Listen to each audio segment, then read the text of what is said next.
Hey, what's up, guys? It's Russo, and I've got another wild 6-man all demons YOLO for you for the Week 7 NFL Sunday slate. We got 12 games. We've got some games with crazy weather. I'm sure maybe some of you have heard about it, but there's actually some crazy weather going on here. So we're going to target some running backs for a couple of these. And just looking for opportunity here. We know that these plays are much harder to hit, and you don't have to put the demons in this slip that I made as high as I did. I cranked some of these all the way to the top. This particular slip is if you get all 6 on a flex, keep in mind it's 1550x, and then 5 correct is 45x, and 4 correct is 9x. So having some fun with it, just shooting my shot. We've been doing this on the weekends. I know some of you guys aren't into these crazy plays as much, so I actually have 6 regular plays and a bunch of bonus plays over on the Backdoor Fantasy Sports channel. That video is linked down below. I went through the 6 plays that I like. Some of them are similar to these plays, and I actually it's a long video. I went through a ton of bonus plays, just walking through the DFS optimizer from Daily Grind if you guys want to check that out. Before we break down this slip, if you guys haven't joined our Discord yet, now is a perfect time. NBA starts Tuesday, and we've all been getting hyped in there. We've got some heavy hitters who are also analysts who are just they're great. They especially Jay, Bobby, Bean Daddy, Cell Beats, like all those guys are special at their own type of approach. And I learned from them. We all have a lot of fun. And so yeah, if you want to come join us, use code FALL right now and you get 75% off your first month. You can take advantage of NFL. You can jump into NBA with us, and we'll be in there every day putting together plays once NBA starts. So if you guys don't mind, do me a favor, like the video, drop me a comment, hype the video up, whatever you feel like doing. The thing is, these demon videos don't get like a lot of views and a lot of attention and stuff, but I know some of you out there enjoy it like I do. So I'm going to keep doing them, even if it's not for everybody, because I know some of you out there really enjoy these the way I do. And I know Jay does. My boy Jay in the Discord, he's always, he just hit a demon play on Taco Tuesday. So let's talk about the plays here. I already told you the multiplier. So we've got Quinshon Judkins. We're going to be taking him. I've got this all the way maxed. Call me crazy. 129.5 rushing yards. I think he's going to have his best. I think he's going to have a career day. This is just everything is lining up for him. So I'm taking it all the way. You can lower that if you want. Even with some of these lowered, it was still sitting over 500x. So if you're a little bit afraid to shoot for the stars here, like I am, you don't have to take all this, but I mean, yeah, it's a $5 slip is going to make you over 10 grand on this one. So yeah, I mean, like $1,500 for every dollar pretty much. So we're just gonna have some fun with it. Play as little or as much as you want, but know that this is a harder slip to hit. So we got Quinshon Judkins over 129 rushing yards. We're going Rico Dowdle over 99.5 rushing yards. We didn't even crank that one all the way up. That's like a lower demon for him, but I still feel great about it. Gonna be going Carson Wentz over 14.5 rushing yards. Dallas Goedert over 5.5 receptions. This has room to crank up too if you wanted to, or you could go down to the 4.5. But we already have the multiplier super high without cranking all these up. So Bijan Robinson, going to take him over 119.5 rushing yards. Doesn't seem too crazy, right? And then to wrap it up, we got Kendrick Bourne. I got this one cranked all the way at 79.5 rushing yards. So before we get into all the details now, if you guys haven't signed up for Underdog yet, use code JRUSSO or code BACKDOOR. The codes are down below. If you want to support what I'm doing, use my code. And when you play your first 5, they're going to give you $100. $100 in bonus funds. So you got to play it on the platform, but they have all sorts of awesome. I mean, they've got all sorts of alt lines, and they've got this thing called Streaks, which is a lot of fun. If you guys haven't tried that, I really encourage you to try it if you haven't, because it's very different than the normal Prizepicks approach. You just start with a 2-man, and then if you win that, you just add one more play, and then if you win that, you add one more play. You cash out whenever you want after you win, and you can stack it all the way up to an 11 11 piece, which would be, I think, up to 1,000x, but you're doing it one at a time, making sure it's the exact play you want. If you want to wait, it'll just stay in there until you're like, okay, I want to take one more play off of this slate because this is a lot juicier. So I love doing that just on the side. I'll put like $1 on it. I don't have to spend too much money. Put like $1 on a streak slip and let it stack up. And if you don't hit, who cares? You didn't spend that much money. So not all of us have like a massive budget, and those of you that do, awesome, man, good for you. But you can have fun and be smart about it, not be depositing every week, you know. So yeah, code BACKDOOR, code JRUSSO, both of those work to support me if you guys want to sign up for that. And then we've got Chalkboard. If you use code BACKDOOR, they're going to give you a free pick plus 100% deposit match. So you get your money doubled, whatever you put in initially, plus you get a free pick to help you cash your first slip. Just use code BACKDOOR. Also an awesome platform, tons of Outlier, tons of specials. It's not a Taco Tuesday type of thing for Chalkboard. It's every day is Taco Tuesday because they're running discounts, boosts, all of that. Just it's nonstop. So go check that out as well. And yeah, if you use the code, it ends up kicking back to me a little bit, helps support what I'm doing, and I really appreciate it. So let's start breaking down the plays. I promise I'm going to try to get through this one quicker. This one will not be an hour like last night's video, but I know some of you enjoy the longer content, and we went over a ton of plays, so I was just having fun with you guys on a Friday night. All right, so let's talk about the weather real quick. So this Carolina versus the Jets game, we're playing, I believe, at MetLife. Yeah, so this is potentially kind of crazy weather. It's not supposed to be too bad. There's like a chance of rain, so not supposed to be too rainy, but we do have some wind going on here. And it's actually, this website I use, NFLweather.com, it's great, but some of the actual analysts that are, I forget what they're called, the weather guys who are related to sports, they're calling this even higher. So we're talking steady winds of around 13 to 14 miles an hour, and it's going to get windier as the game goes on. But these gusts are up over the 20s. So I think that's going to lend itself to encouraging the run game even a little bit more. There'll still be some passing involved, but this makes me like the running plays even more because it's saying 23 all the way up to 25 miles an hour gusts. But what I'm hearing is it could be knocking on the door at 30 miles an hour. So no thunderstorms, so we don't have to worry about like a delay in the game or anything like that, technically, unless it gets crazy. But yeah, and then the other game, so in Cleveland, I believe this one's supposed to get pretty wild. So they're calling definite rain throughout this game, which is going to be that Quinshon Judkins play. So keep that in mind if you're taking other plays like Dylan Gabriel and Tua Tagovailoa are going to be having a really tough time in this one. So we got 17 mile an hour winds steady throughout the game, going up to 18 by the end of the game, and then gusts of knocking on the door of 30. The gusts are actually going to slow down a little bit. Now this one is the same way. The meteorologists that I was following were saying that this could be up to 40 mile an hour gusts. So it will probably be hilarious to watch, but we're gonna take Judkins in this beautiful matchup to begin with against Miami. And if it's already Dylan Gabriel is not that competent of a quarterback and you got crazy wins, it may just be the Judkins show is what we're hoping for. So we're gonna take a demon play for that one. So let's look at these over-unders real quick. Let's see, let me jump to, we'll start with Judkins. We'll start there. Where's that game? Here we go. So yeah, 35.5 point over under.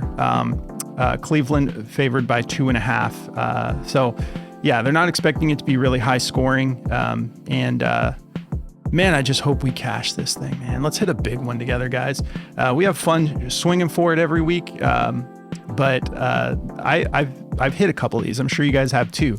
But when you're making all these small plays and then all of a sudden you take one down for $1,600 that you put like a couple dollars on, it makes it all worth it. So this is just in addition to the regular plays that are already on the Backdoor Fantasy Sports channel.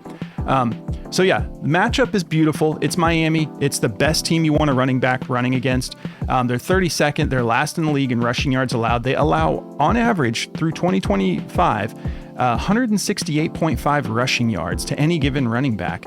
Judkins, he had his drama. He had sort of like a slow start, missed training camp, missed preseason, comes in and plays a little bit. First game against Baltimore, still puts up 61 yards. People weren't expecting much. Then he goes out against Green Bay and puts up 94 yards. Dude's just been balling. 82 against Detroit. And now we're cranking this one way up. His best game was against Minnesota. Also a tough defense. Even though ranked against rushing yards, they actually have given up a decent amount. That doesn't really speak to them just not being good against the run, though. Sometimes you just have a couple of guys really break off some big runs, and it messes up your ranking, But he put up 110 yards. And then this last game against Pittsburgh, where the play calling got kind of weird. Dylan Gabriel threw the ball 52 times. Judkins came out and was running the ball a decent amount, and then in the second half, they just abandoned it. And I think that they're going to get back to business here, especially if you have crazy weather going on in this game. And they ended up losing that game to Pittsburgh 9-23. He only went for 36 yards. So we're loving this matchup. We're loving what the weather's telling us. And he's very capable of doing it. Let's take a look at what some past running backs have gotten done. So Kamani Vidal in his first start, once Omarion Hampton was out, he went for 124 yards.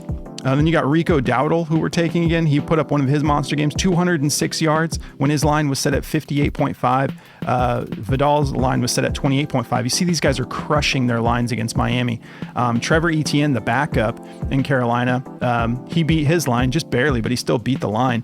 Braylon Allen went for 26, beat his line. Breece Hall in the same game went for 81 when his line was set at 54.5. So these are the type of demons that we want to, this is the matchup for demons. And then James Cook, his line was set at 67.5 and he put up 108. So you can see all this green. They're totally crushing their lines against Miami. So feeling good about it. We're going to skip the DFS optimizer until the end. So stick around to the end. I'll show you guys some bonus plays that'll just be regular plays if you guys want to stick around for that. But since they don't cover demons, I'm not going to spend a bunch of time talking about each player in that regard. So let's go to the other rain game. We'll start with Rico. Not a whole lot needs to be said here. He also has a pretty solid matchup here. I mean, the Jets are better against the run, if I'm not mistaken, but they're still allowing overall 130 rushing yards per game, ranked 23rd. And then, no, it's just as bad. So against running backs, they're 22nd, in the league against running backs, rushing yards wise, 98.3. And he is just, Rico has just been terrorizing teams. 206, 183 against Dallas. These are two soft matchups, so the Jets are a little bit better than these two, but we just need him to break off 100 yards. So this is one of the ones that I lowered a little bit because we have Chuba Hubbard coming back, which I just think that this is Rico's backfield at this point. Is it Dave Canales, I believe? I could be wrong about that. I think that that's their coach. He came out and said, now that Chuba's coming back, they were asking him, what are you going to do about Chuba and Rico? What's the split going to look like? And he was saying that he didn't want to say too much because he wanted a strategic advantage.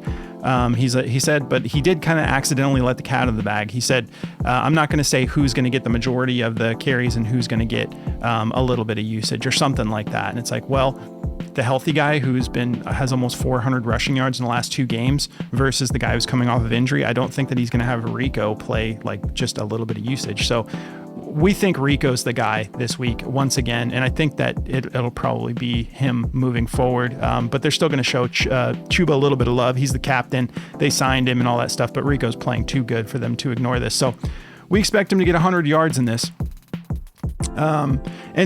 Interesting stat. So when Rico does start, I heard this from Josh Norris and Hayden Winks on their running back breakdown for week 7.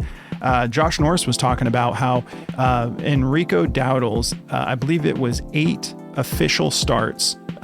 He has 6 of those over 100 yards, dating back to last year. It was either 6 of 8 or 8 of 10, but it was a solid hit rate. Let's see this little note here. Rico Dowdle has exceeded. Actually, let's look at the note from Outlier if we're going to do this. Okay, so this is based off his regular line, which is hovering around 60. But look at all 4 of these are over 100. So he's exceeded 59.5 rushing yards in 4 of his last 5 games versus bottom 10 defenses for rushing yards allowed. So against teams that are bottom 10 defenses for rushing yards allowed, he's averaging 135.4.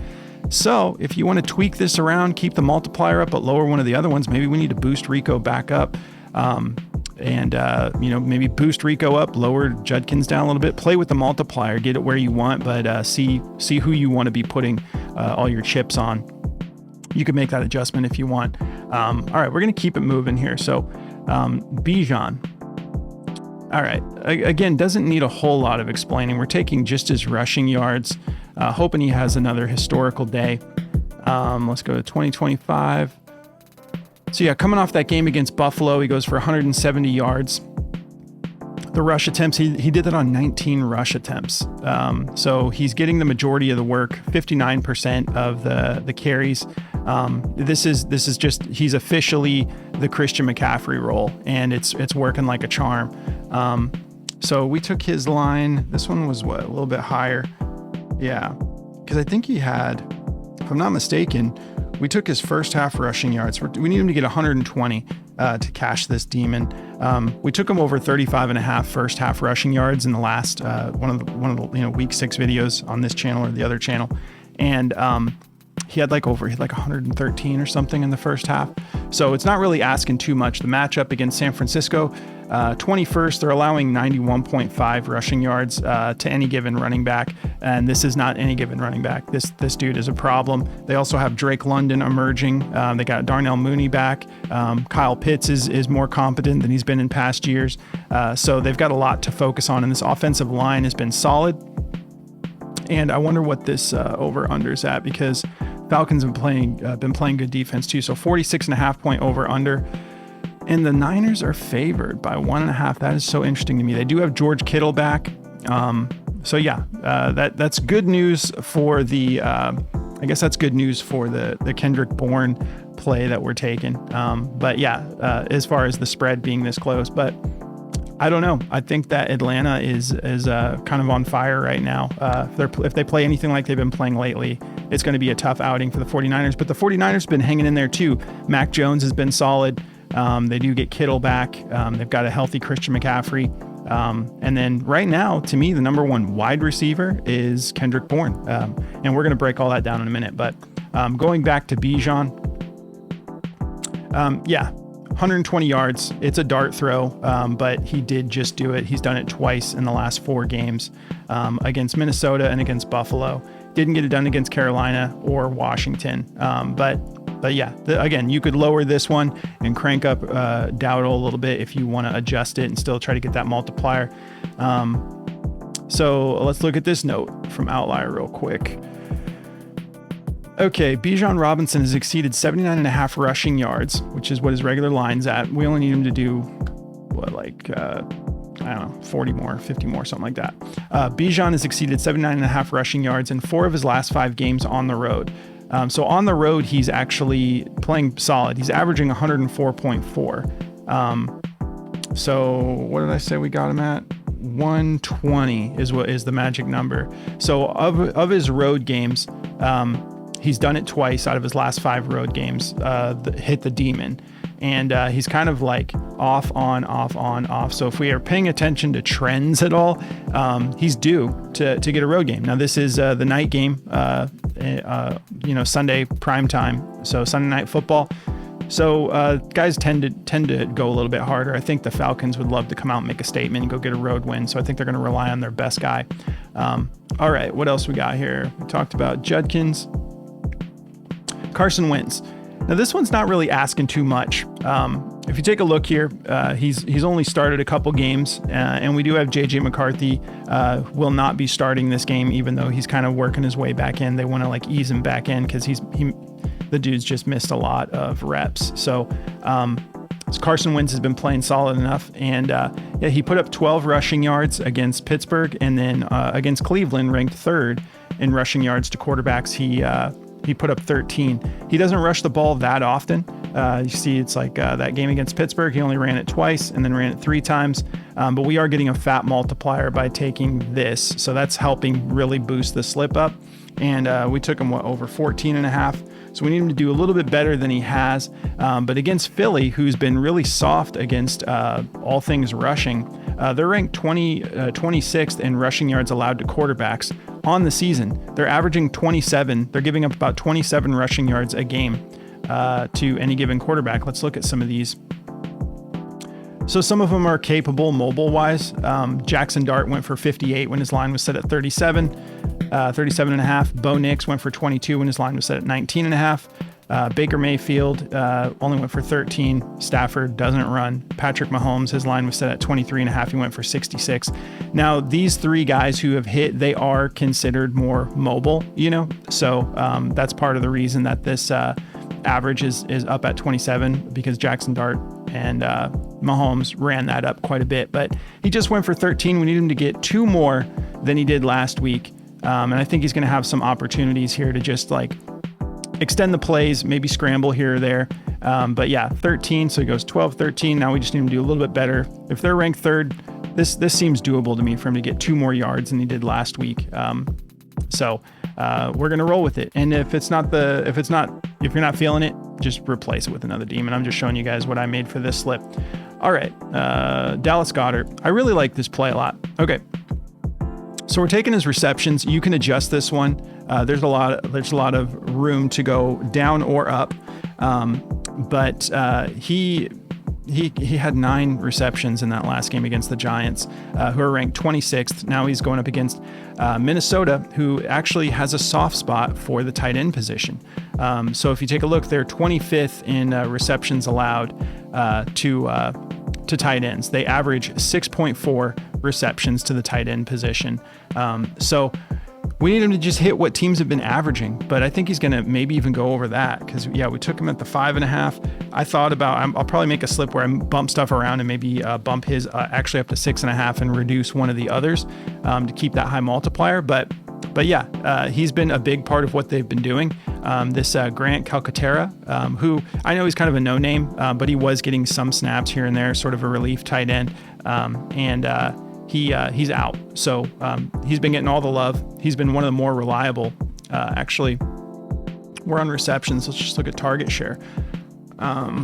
He's right up there with Devonta Smith, and AJ Brown is leading with 27%, and then you got Devonta Smith 21.3, and then Dallas Goedert 20.1. So he's basically the wide receiver, tied with the wide receiver too. And if we take a look here, you had that game against the Browns. This is past tight ends. So in that game, same game, Harold Fannin, the rookie, had 4 receptions, and David Njoku had 6. So they gave up 10 to them. The Steelers, it was not like the last game the Steelers played where it was just all tight ends. They didn't do much. But then you've got Noah Fant had 5 when his line was set at 2.5, and then Kyle Pitts, his line was set at 3.5, and he cashed it at 4. So yeah, Goddard's been balling. He's been getting red zone looks. It's been great. And then if we actually take a look here, man, I wish I could I guess I could show you here. The point I want to make is they're actually pretty tough receptions allowed overall. You see, it's ranked 3rd when I switch it to overall. They're allowing about 18 a game, so they're tough. And then you go to the tight end position, and that's the soft spot. So a third, almost a little over a third of those are just the tight ends that are getting it done against them. So he's already been doing well. He did it against the Giants, and I think that this is worth taking a shot on. Like I said too, you can lower this one too if you want to just go 4.5. Who do we got here? We already covered Dowdle, so we only have one left. Yeah, we covered, I think so. Kendrick Bourne. I love this play. This is this dude has been awesome, and it's interesting to me that he has 142 exactly in back-to-back games. That's just kind of crazy. But 142 against LA, the Rams, who are pretty tough on defense. They're ranked 15th through the air, but still 142 is awesome. He's been capitalizing on some of the injuries that the 49ers have been dealing with, but it goes beyond that. That's why I think that we're getting this line kind of low. Like his maxed out demon is 79, even though he went for 142 in back-to-back weeks.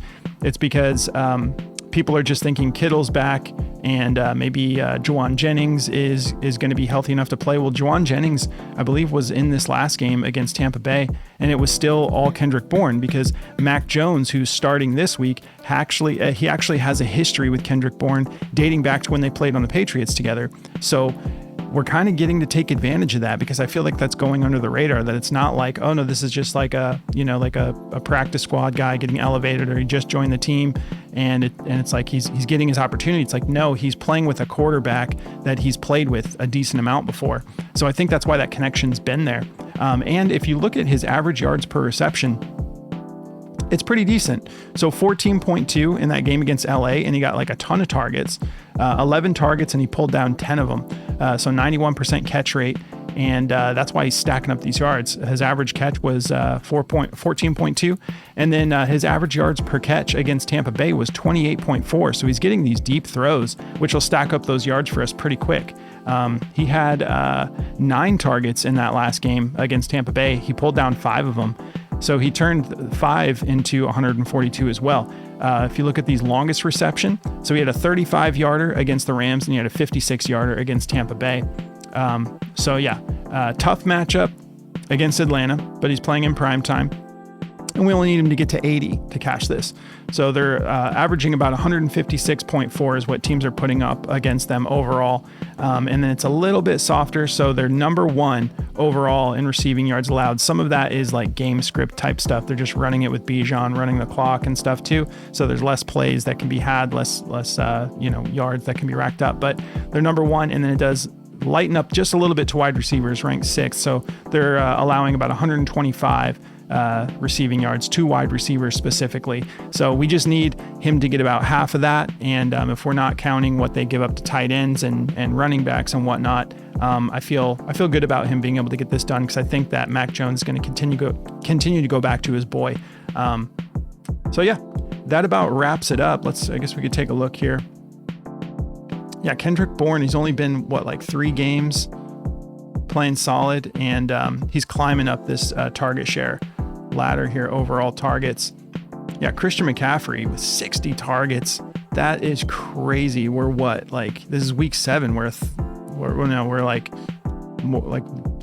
Maybe a little over a third, coming up on halfway through the season here, and he's at 60 targets as a running back. Bourne is getting there quick, 33 targets. So if we take a look.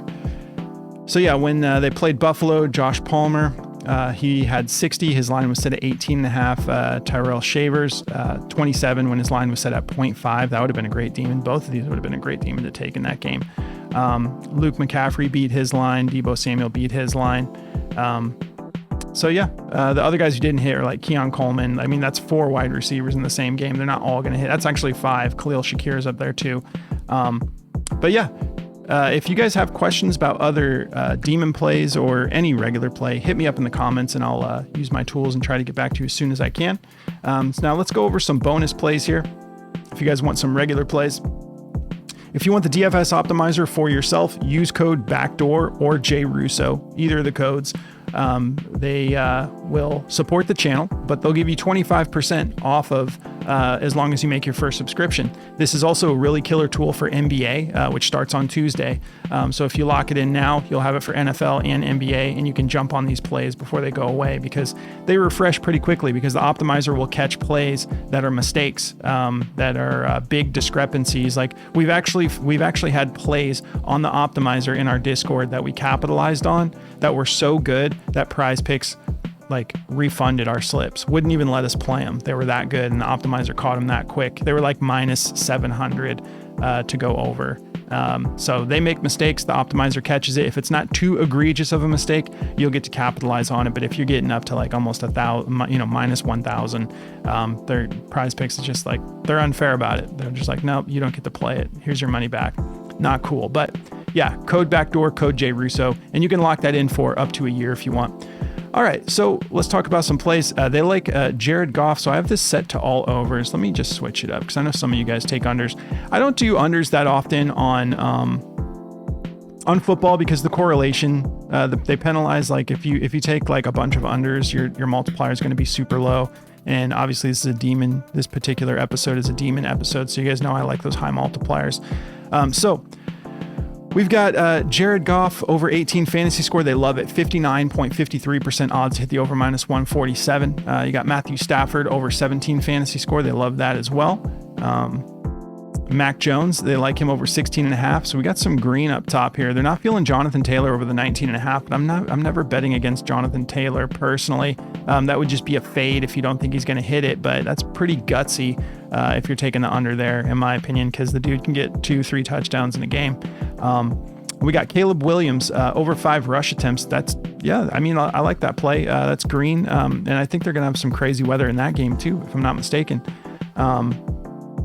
I'm not totally sure, but I'm pretty sure that's the third game that there's potentially some wild weather. But over 5 rush attempts, 55.03% odds to hit the over -142.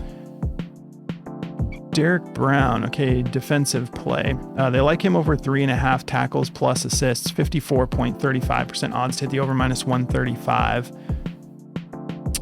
Michael Mayer, they like him over 4 receptions, 54%. Let's see here.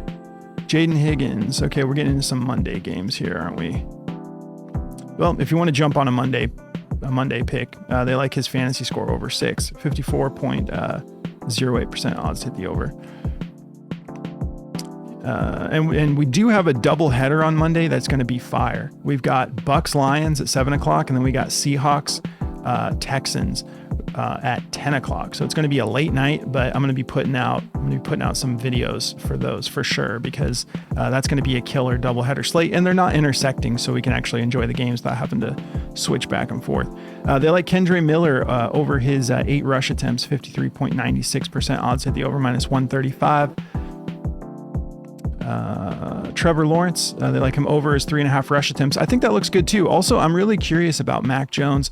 Mac Jones has his rush attempt line is set at 2.5. It's tough. It's against Atlanta, but I'm probably going to have that in a slip. And I'm really kind of tempted to do a demon, because you can get like a rush attempts demon for him. I believe at like, it's either 4.5 or 5.5. That's, much harder to hit. But if you're talking about 6 rush attempts cashing you a demon, even if it is a tough matchup, he might be scrambling a lot. So something to look at. The regular line at 2.5 seems pretty solid to me though. Jordan Love under his rush attempts. They're not feeling his rush attempts at 3.5. That's just a gutsy under though, because you just never know. It is the Cardinals that he's playing, but still, I'd be sweating that one. Jordan Mason, they like him under 2 receptions. We got a kicker prop here.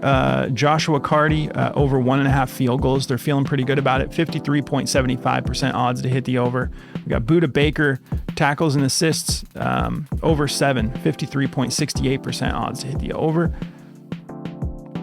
Let's see here. See if we get a couple more overs, and then I'm gonna hop off of here. Jalen Waddle over 4.5 receptions. Now maybe they're going to try to manufacture. This is one of the games that the weather is supposed to be pretty wild in, so it's risky, but that might be why we're getting this at 4.5. So it can't just be, running the ball the entire time. They're going to try to get it into Waddle's hands. So I'm a little nervous about it, but that is also an opportunity getting it so low, probably because of the weather. They've got it favored to the over, 53.39% odds to hit the over. Bijan Robinson over 4.5 receptions, 53.25%. Yeah, the dude has just been getting all the love. I've got him in Dynasty, and I've been waiting for this kind of usage, and it's been awesome. Dude's doing everything. Will Lutz over 7.5 kick points, 53.18% odds to hit the over. And Jaden Daniels will end it there, over 8.5 rush attempts. They like it over, 53.15% odds to the over -130. Now don't forget, there are 6 regular plays and a ton of bonus plays the same way I just broke everything down on the optimizer. I did that for a long time on the other video. So that is linked below on the Backdoor Fantasy Sports channel if you guys want to check that out. But a lot of the plays, they might be, these plays that I took on, I think it was Friday night, we did a late video, and I went for a while on the optimizer, and a lot of those lines have only moved a little bit. So you could probably still get on those. I know the regular plays have moved a little bit. Some of them, we got on them early, but there's still plays that I like Kendrick Bourne, for example, was one of them that we got kind of low, and he's been bumping up a little bit.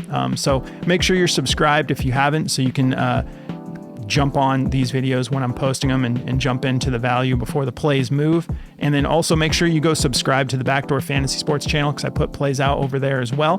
But I appreciate you guys so much. If you guys don't mind, like the video, hype it up, help me get these demons out to the rest of the world here. I don't like the way that sounded, the demon plays.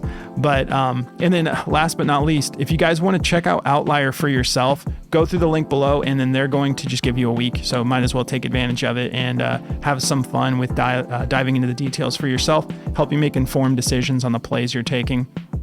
But I appreciate you guys so much. Thanks for riding this out and getting into the demon plays with me every week because I enjoy it. I know some of you guys do too. I hope you have a blessed Sunday. I'll catch you in the next one.